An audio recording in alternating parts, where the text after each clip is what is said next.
السلام علیکم ورحمۃ اللہ وبرکاتہ. نحمده ونصلی علی رسولہ الکریم. اما بعد فاعوذ باللہ من الشیطان الرجیم. بسم اللہ الرحمن الرحیم. رب اشرح لی صدری ویسر لی امری واحلل عقدۃ من لسانی.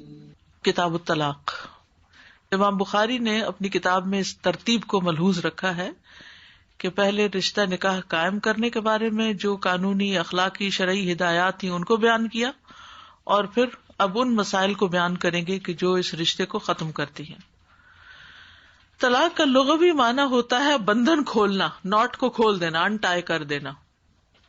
اور شرعی اصطلاح میں اس گرہ اور بندھن کو کھولنا جو نکاح کے ذریعے لگائی گئی تھی. قرآن مجید میں لفظ آتا ہے عقدۃ النکاح، ٹھیک ہے نا. تو ایجاب اور قبول جو ہے یہ ایک طرح سے گرہ لگائی جاتی. تو جب وہ نکاح پڑھانے والا کہتا ہے نا کہ اتنے مہر کے بس میں اپنی بیٹی کا نکاح اس سے کرتے ہیں، کیا تمہیں قبول ہے؟ تو وہ کہتے ہیں قبول ہے. تو بس یہ ایک طرف سے بات ہوتی ہے، اور ایک رسی ادھر سے آئی تعلق کی اور ایک ادھر سے آئی، اور ایجاب اور قبول میں ہی وہ گرہ لگ گئی اور جو حرام تھا وہ حلال ہو گیا. ابن حجر کہتے ہیں کہ کبھی طلاق ناجائز ہوتی ہے، جیسے دوران حیض میں طلاق یا بیک وقت تینوں طلاقیں. کبھی مکروہ ہوتی ہے جو بغیر کسی وجہ کی ہوتی ہے، یعنی کوئی مرد کسی دوسری عورت میں انوالو ہو گیا اور اس کو اب اپنی بیوی سے کوئی رغبت نہیں رہی اور وہ بچوں کی ماں ہے اور بلا وجہ اس کو گھر سے نکالنا چاہتا ہے. پچھلے دنوں ایسا ہی ایک کیس سامنے آیا کہ ایک شخص کی بیوی بھی ہے، بچے بھی ہیں، بلکہ کزن ہے جس سے شادی کر کے وہ پاکستان سے یہاں لایا، لیکن خود کسی اور عورت میں انٹرسٹڈ ہو گیا اور اسی کے ساتھ رہتا ہے، گھر میں بھی نہیں آتا، اور اب اپنی بیوی اور بچوں کو کہتا ہے کہ تم یہاں سے نکل جاؤ تاکہ میں اس عورت سے شادی کر سکوں. تو اب اس میں جو اس کی بیوی ہے اس کا بظاہر کوئی قصور نہیں ہے، لیکن وجہ کیا ہے کہ اب مرد کسی اور عورت کو لانا چاہتا ہے اور یہ عورت اس کو بوجھ لگنے لگ گئی ہے. اور اس کے پیچھے کیا ہے؟ محض اپنی جذبات اور خواہشات کی تسکین ہے، بظاہر کوئی ضرورت محسوس نہیں ہوتی، یا کسی فتنے میں پڑ گیا ہے ایک مرد. بعض اوقات طلاق واجب ہوتی ہے، اور وہ کون سا وقت ہوتا ہے؟ جب بیوی اور خاوند کے درمیان اتنی مخالفت ہو کہ کسی طرح بھی نہ بنتی ہو، اور دونوں خاندانوں کے جو فریقین کے حکم ہیں وہ آپس میں ڈیسائیڈ کرے کہ ان دونوں کا اکٹھا رہنا ٹھیک نہیں. قرآن مجید میں آتا ہے نا کہ فَبَعْثُوا حَكَمًا مِّنْ أَهْلِهِ وَحَكَمًا مِّنْ أَهْلِهَا. جب ہسبینڈ وائف دونوں آپس میں خود ریلیشن شپ ٹھیک نہ کر سکے تو پھر دونوں فیملیز کے نمائندے شریک ہوں اور وہ سارے حالات کا جائزہ لے کے ڈیسائیڈ کریں کہ اس عورت کو رکھنا چاہیے یا طلاق ہونی چاہیے نہیں. کبھی طلاق مستحب بھی ہوتی ہے جب عورت نیک چلن نہ ہو، یعنی جب ایک مرد دیکھتا ہے کہ عورت بدکار ہے اور دوسرے مردوں کے ساتھ اس کا ایسا غلط تعلق ہے اور اس سے اس کے بچوں اور اس کے گھر اور اس کے اپنے امن چین کے اوپر مشکل آ رہی ہے، تو پھر اس صورت میں وہ طلاق دے سکتا ہے. اور کبھی طلاق جواز کے درجے میں ہوتی ہے جب بیوی کی طرف دلی آمادگی نہ ہو. بعض لوگ شادی تو کر لیتے ہیں لیکن شادی کے فوراً بعد ہی کوئی تعلق بیوی سے قائم نہیں کرتے، جو بھی کوئی وجہ ہوتی ہے، کوئی ان کا انٹرسٹ نہیں ہوتا، تو وہ کہتے کہ اس سے بہتر ہے کہ میں اس عورت کا حق ادا نہیں کر سکتا، میں اس کو طلاق ہی دے دوں. تو ایسی طلاق بھی دی جا سکتی ہے. تو یاد رکھیے کتنی قسم کی طلاق ہوگی: ناجائز طلاق، مکروہ طلاق، واجب طلاق، مستحب طلاق اور جائز طلاق. ٹھیک ہے. بسا اوقات طلاق دینا مذموم ہوتا ہے. ٹھیک ہے. علاء بن سفیان غسانی کہتے ہیں مجھے یہ بات پہنچی ہے کہ بے حیائی کے پوشیدہ کام جن کو اللہ نے حرام ٹھہرایا ہے، جن کا ذکر قرآن میں نہیں آیا، ان میں سے ایک یہ ہے کہ مرد کسی عورت سے شادی کرے، پھر جب اس کے ساتھ عرصے تک رہے، زمانہ لمبا ہو جائے اور وہ بچوں کو جنم بھی دے دے، تو وہ بغیر کسی وجہ کے اس عورت کو طلاق دے دے. یہ ظلم کی ایک قسم ہے، بغیر کسی وجہ کے، بس ویسے ہی، بس دل بھر گیا. یعنی اب تو شادی کا مقصد صرف دل لگی رہ گیا. اسی لیے آپ دیکھیں کہ شادی کے موقع پر جو تیاریاں ہوتی ہیں وہ بھی صرف دل لگی کی تیاریاں ہوتی ہیں، خاندان بنانے کی، بچے پالنے کی، گھر کو مینٹین کرنے کی. عورت کو جو ہنر آنے چاہیے ان چیزوں کی تیاری کم ہی ہوتی. لیکن سارا زور کس پہ ہوتا ہے؟ اچھا لباس بنانے پہ، اچھا زیور خریدنے پہ، اس موقع پر بڑی سے بڑی شاندار دعوت کرنے پہ. یعنی اگر شادی کا لفظ بولے تو ذہن میں کیا آتا ہے؟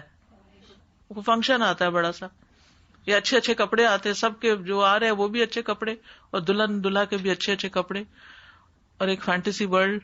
نکاح اسلام میں اصل میں کیا ہے کہ ٹھیک ہے وہ ایک وقتی خوشی اور ایکسائٹمنٹ ضرور ہوتی ہے، لیکن اصل جو نظر رکھنی چاہیے وہ گھر بنانے پر، کہ ایک مضبوط فیملی ریلیشن قائم ہو، ہسبینڈ وائف کا ہو، پھر بچے پیدا ہوں، پھر ایک نئی نسل جنم لے، اور ان بچوں کی اچھی تربیت ہو، انہیں نفسیاتی بیمار بنا کے نہ چھوڑ دیا جائے، بلکہ وہ ایسے بچے ہوں کہ جس سے آگے جب مزید فیملیز بنے تو وہ بھی خوبصورت فیملیز بنے، جسمانی صحت مند بھی اور ذہنی اور دینی اور اخلاقی صحت مند بھی. ٹھیک ہے. اچھا، اب طلاق رکھی کیوں گئی؟ طلاق اس لیے کہ دنیا میں ہر مسئلے کا حل موجود ہے اور اسلام ہر مسئلے کا حل دینا چاہتا ہے. ہمارے دین میں طلاق کو بھی نکاح کی طرح آسان رکھا گیا ہے.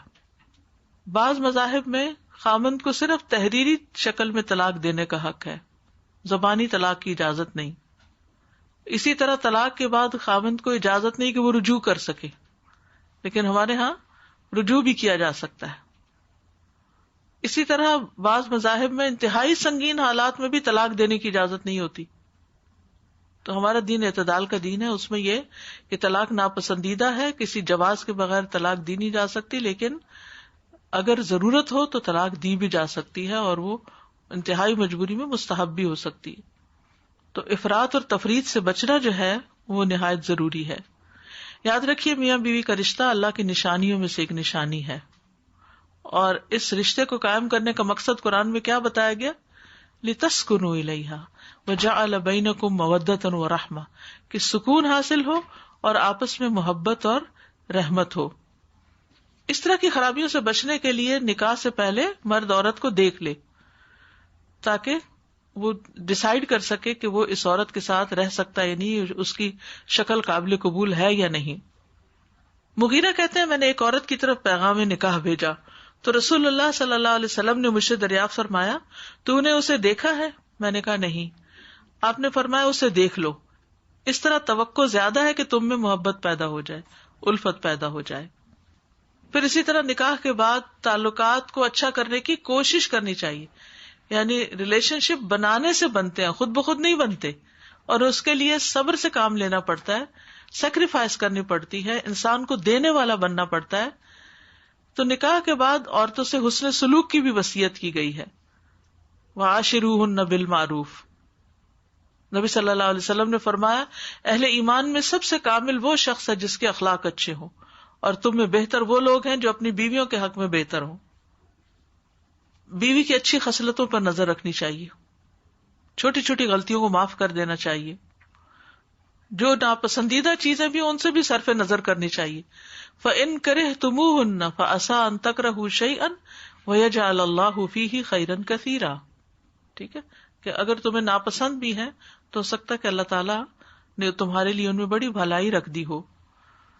نبی صلی اللہ علیہ وسلم نے فرمایا کوئی مومن اپنی مومنہ بیوی سے نفرت اور بغض نہ رکھے، اگر اس کی کوئی عادت اس کو پسند نہیں تو ضرور کوئی دوسری پسند بھی ہوگی. پھر اسی طرح یہ ہے کہ عورت کی فطری کمزوریوں سے آگاہ رہنا چاہیے، حد الوسع اصلاح کی کوشش کرنی چاہیے، نرمی سے سمجھانا چاہیے، بستر الگ کر دینا چاہیے، ہلکی مار کی بھی اجازت ہے تاکہ گھر بچا رہے. اور مارنے کی شرائط میں سے یہ بھی ہے کہ مارتے وقت برا بھلا نہ کہا جائے، نہیں گالی گلوچ نہ ساتھ کی جائے، چہرے پر نہ مارا جائے، ایسی مارنا ہو جس سے کوئی جسم پر نشان آئے، صرف ایسے ہی ہلکا سا مسواک کے ساتھ ہی کسی چیز کے ساتھ ایک طرح سے پیٹ کرنا ہی ہے تاکہ عورت ہوش میں آئے. شوہر بیوی کی جنت یا جہنم ہے، تو صرف بیویوں کے ساتھ اچھا سلوک نہیں، بیوی کو بھی کہا گیا کہ وہ ہسبینڈ کو خوش رکھے. شدید اختلاف میں صلح کے لیے ثالث مقرر کیا جائے. صلح کی صورت نہ نکلنے پر علیحدگی کی اجازت ہے، سیپریشن. پھر آپ دیکھیے کہ طلاق دینے کے کچھ اصول ہیں. جب طلاق دینے کی اجازت ہو، جائز ہو طلاق دینا، تو بھی یاد رکھیے کہ شریعت نے طلاق دینے کو پسند نہیں قرار دیا ہے. یعنی ایک رشتہ توڑنا، ایک گھر توڑنا جو ہے بوقت ضرورت. یہ ایسا ہی ہے کہ جیسے انسان کے جسم کے کسی حصے میں کوئی ایسی بیماری لگ جائے جس کا علاج ممکن نہیں، امپاسبل ہے، تو اس کو کاٹ دینا بہتر ہے، ورنہ کیا ہوگا، باقی جسم کو بھی خراب کر دے گا. تو ایسی صورت میں وقفے سے 2 مرتبہ طلاق دینے کے لیے کہا گیا تاکہ رجوع کا حق حاصل ہو. یعنی ایسی طلاق دی جائے کہ جس میں رجوع ہو سکتا ہو. طلقوہن لعدتہن واحصوا العدہ. ٹھیک ہے. تیسری طلاق فیصلہ کن مرحلہ ہے، پھر رجوع کی صورت باقی نہیں رہے گی. پھر یہ بھی شرط ہے کہ بیوی حیض کی حالت میں نہ ہو. یعنی پہلی شرط کیا ہے؟ عدت کے لیے طلاق دی جائے، رجوع کے اختیار کے ساتھ طلاق ہو. دوسرا یہ کہ حیض کی حالت نہ ہو، کیونکہ حیض کی حالت میں عورت ایموشنلی سینسیٹیو ہوتی ہے، تو اس سے ایسی باتیں یا حرکتیں ہو سکتی ہیں جو شوہر کو بہت غصہ دلائیں، تو اس وقت شوہر کو صبر کرنا چاہیے. طہر کی حالت میں طلاق دے، اور ایسا طہر جس میں بیوی سے وہ ملا نہ ہو، یعنی ملاپ نہ ہوا ہو، حالت حمل نہ ہو. اور یہ بھی یاد رکھیے کہ طلاق کا اختیار شوہر کے پاس ہے. شوہر کا ایک طلاق دینے کے بعد رجوع کرنے کے بارے میں غور و فکر کرنا جو ہے وہ بھی اس کے لیے جائز ہے. یعنی طلاق دی، پھر اس کے بعد بیوی کو اس کے حال پہ چھوڑ دیا، سوچ بچار کے دروازے بند نہیں کیے، ساری باتیں جو اس وقت غصے میں نہیں سوچی گئیں وہ اب سوچ رہے ہیں، اور عدت گزرنے سے پہلے رجوع کیا جا سکتا ہے. بیک وقت 3 طلاقوں پر نبی صلی اللہ علیہ وسلم نے ناراضگی کا اظہار کیا ہے. آپ صلی اللہ علیہ وسلم کے عہد میں ایک آدمی نے اپنی بیوی کو بیک وقت 3 طلاقیں دے دی. آپ نے فرمایا میری موجودگی میں اللہ کی کتاب سے کھیلا جا رہا ہے. آپ اتنے ناراض ہوئے کہ ایک آدمی آپ کا اظہار ناراضگی دیکھ کر کہنے لگا اللہ کے رسول آپ مجھے اجازت دیں کہ میں اس کو قتل کر دوں. تاہم ایسا کرنے سے ایک رجعی طلاق واقع ہوگی، یعنی 3 دفعہ بھی کوئی بیک وقت کہے یا 100 دفعہ کہے یا 1,00,000 دفعہ کہے تو بھی ایک طلاق ہوگی. ایک طلاق کی عدت کے دوران رشتہ قائم رہتا ہے. اگر میاں بیوی میں سے کوئی فوت ہو جائے اور عدت پوری نہ ہوئی ہو تو وہ وارث بن جاتے ہیں. پہلی طلاق دینے کے بعد شوہر کو یہ ہدایت دی گئی کہ وہ بیوی کو گھر سے نہ نکالے. لا تخرجوہن من بیوتہن ولا یخرجن الا ان یاتین بفاحشۃ مبینہ، مگر یہ کہ وہ کسی واضح برائی کی مرتکب ہوں. پھر طلاق کے بعد عدت ہوتی ہے، اور رخصتی سے پہلے طلاق میں عدت نہیں ہے، بس کہ اگر تنہا نہیں ہوئے دونوں پھر عدت نہیں ہوگی. حاملہ کی عدت وضع حمل ہے. حیض نہ آنے والی عورت کی عدت 3 قمری مہینے ہے، لونر کیلنڈر کے 3 مہینے. اگر مہینوں کا شمار نہ ہو سکے تو 90 ڈیز کر لیں. حائضہ کی عدت 3 مکمل حیض ہے. بیوی کو شوہر کے گھر عدت گزارنی چاہیے. طلاق رجعی میں دوران عدت بیوی کا نان نفقہ شوہر کے ذمے ہے. شوہر کو دوران عدت بیوی سے رجوع کا حق حاصل ہے، اگر وہ واپس لینا چاہے اس کو تو لے سکتا ہے.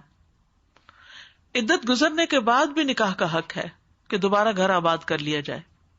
اور یہ رجوع کا حق اور نکاح کا حق صرف پہلی اور دوسری طلاق کے بعد ہے. رجوع نہ کرنے کی صورت میں عورت عدت کے بعد آزاد ہے، چاہے ایک ہی طلاق ہوئی ہو. اگر عدت گزر گئی تو بائن ہو گئی، وہ اب وہ الگ الگ ہو جائیں گے. دوران عدت ضرورت کے تحت عورت گھر سے نکل سکتی ہے. جابر بن عبداللہ کہتے ہیں میری خالہ کو طلاق ہو گئی تو انہوں نے اپنی عدت کے دوران اپنے کھجوروں کا پھل توڑنے کا ارادہ کیا، تو ایک آدمی نے انہیں گھر سے باہر نکلنے پر ڈانٹا. وہ نبی صلی اللہ علیہ وسلم کی خدمت میں حاضر ہوئی. آپ نے فرمایا کیوں نہیں، اپنی کھجوروں کا پھل توڑو، ممکن ہے تم اس سے صدقہ کرو یا کوئی اور اچھا کام کرو. وہ کوئی ایسی بھی نہیں خاتون تھی کہ جن کو ضروری کمانا تھا، لیکن وہ اپنا کام جاری رکھنا چاہتی تھی. تو بعض اوقات طلاق کے بعد عورت جاب پر ہوتی ہے تو جاب پر جا سکتی ہے. عدت پوری ہونے کے بعد معروف طریقے سے رخصت کرنا چاہیے. کک آؤٹ نہیں کرنا چاہیے عورت کو گھر سے، بلکہ کچھ نہ کچھ مال دے کر، کچھ تحفے تحائف، کچھ ضرورت کی چیزیں دے کر اس کو رخصت کرنا چاہیے، چاہے کھجور کا نصف سائی کیوں نہ ہو. تیسری طلاق کے بعد ہمیشہ کے لیے رشتہ ازدواج ٹوٹ جاتا ہے. تیسری طلاق کے بعد رجوع کی صرف ایک صورت ہے، اور وہ کیا ہے کہ عورت دوبارہ شادی کہیں کرے، اور وہ شوہر اگر فوت ہو جائے یا اپنی مرضی سے طلاق دے دے تو پھر وہ دوبارہ پہلے شوہر سے شادی کر سکتی ہے. اگر شوہر طلاق نہ دے تو عورت خلا بھی لے سکتی ہے. تو امام بخاری نے اس کتاب میں صرف طلاق کے مسائل ہی نہیں بیان کیے بلکہ خلا، لعان اور زہار کے متعلق بہت سی قیمتی معلومات بھی فراہم کی ہیں، اور اس سلسلے میں 118 حدیثوں کا انتخاب ہے، جن میں سے 26 معلق اور باقی 92 جو ہیں متصل سند سے بیان ہوئی ہیں۔ ان میں 92 ریپیٹڈ حدیثیں ہیں، تو اس لیے پریشانی کی بات نہیں، جتنی نئی حدیثیں ہیں وہ ریپیٹ ہو کر بھی آتی ہیں، اور 26 یونیک حدیثیں ہیں۔ آخر میں عدت اور اس کی اقسام اور مہر وغیرہ کے احکام بھی بیان کیے ہیں۔ تو آج کے لیے اتنا ہی کافی ہے، انشاءاللہ ہم جب شروع کریں گے تو مزید ان باتوں کی وضاحت ہو جائے گی جن کو میں نے پوائنٹس کی شکل میں آپ کو بتایا ہے جس تمہید کے طور پر۔ سبحانک اللہم و بحمدک، اشہد ان لا الہ الا انت، استغفرک و اتوب الیک۔ السلام علیکم و رحمۃ اللہ وبرکاتہ۔ اللهم صل على محمد وعلى آل محمد كما صليت على إبراهيم وعلى آل إبراهيم إنك حميد مجيد۔ اللهم بارك على محمد وعلى آل محمد كما باركت على إبراهيم وعلى